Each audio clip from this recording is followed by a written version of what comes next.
और चीन से टकराव के बीच ताइवान की तैयारी। ताइवान ने अमेरिकी टैंक को तैनात किया है। अब्राम टैंक को ताइवान ने तैनात किया।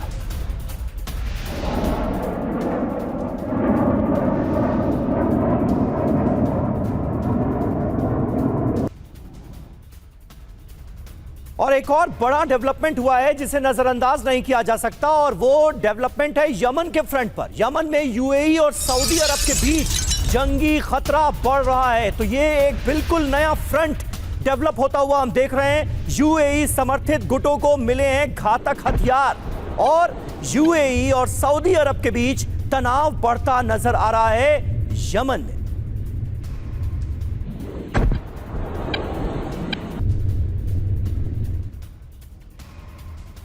और उसी खेमे से एक बड़ी खबर सामने आ रही है। रूस अपना मिसाइल भंडार बढ़ाने में जुटा है। नाटो से तनाव के मद्देनजर रूस की तैयारी है।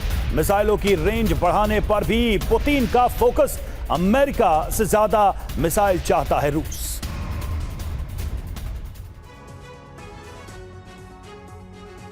और रूस का मिसाइल भंडार, जी हां, पश्चिम पर क्या यहां से होगा प्रहार। रूस के पास नाटो देशों से ज्यादा बड़ा मिसाइल भंडार है और बहुत तेजी से मिसाइल का प्रोडक्शन रूस कर रहा है। रूसी तैयारियों से यह साफ है कि महायुद्ध बहुत नजदीक है। पुतिन को नाटो से टकराव का अंदेशा है और रूसी रणनीतिकारों को पश्चिम से भी खतरे का आभास है। युद्ध में निर्णायक भूमिका निभाने के लिए मिसाइलों पर पुतिन का जोर है। रूसी मिसाइल भंडार पर अमेरिका में चिंता जताई गई है। रॉयटर्स के हवाले से यह जानकारी सामने आई है। और नाटो देश पोलैंड को रूस से बड़े हमले का डर सता रहा है, और इसलिए पोलैंड में भी बड़े पैमाने पर तैयारियां नजर आ रही हैं। हवाई संचालन बेहतर बनाने की तैयारी में पोलैंड जुटा हुआ है। अमेरिका से एयर रिफ्यूलिंग विमान पोलैंड खरीदेगा। 4 एयरबस A330 MRTT टैंकर विमान खरीदेगा। 10 एयरबस A400M एटलस विमान को भी खरीदा जाएगा। यानी कुल मिलाकर अमेरिका की तो बल्ले बल्ले नजर आ रही है। अमेरिका के हथियार जमकर बिक रहे हैं।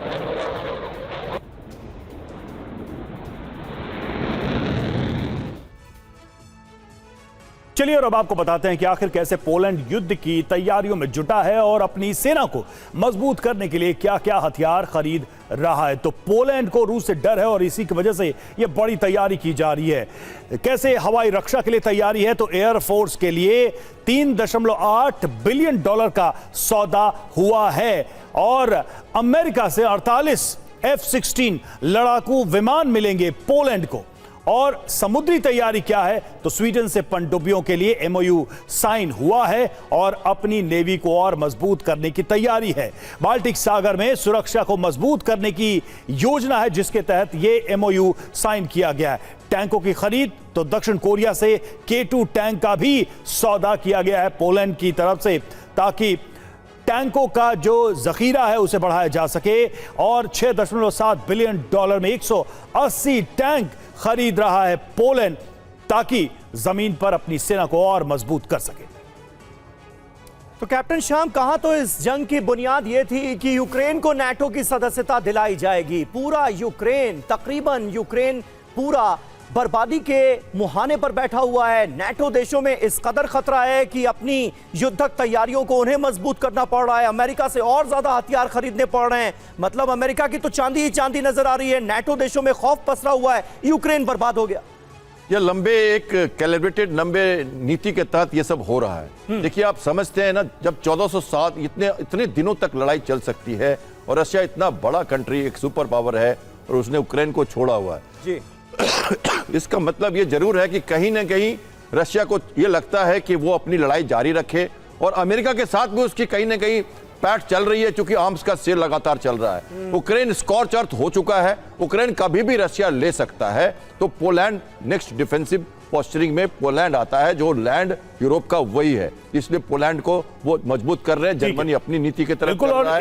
और सर, हमें याद है कि इस युद्ध की शुरुआत में अगर कोई सबसे मुखर था तो वो पोलैंड ही था, और अब पोलैंड को यह खतरा अपनी सीमा पर भी दिखने लगा है।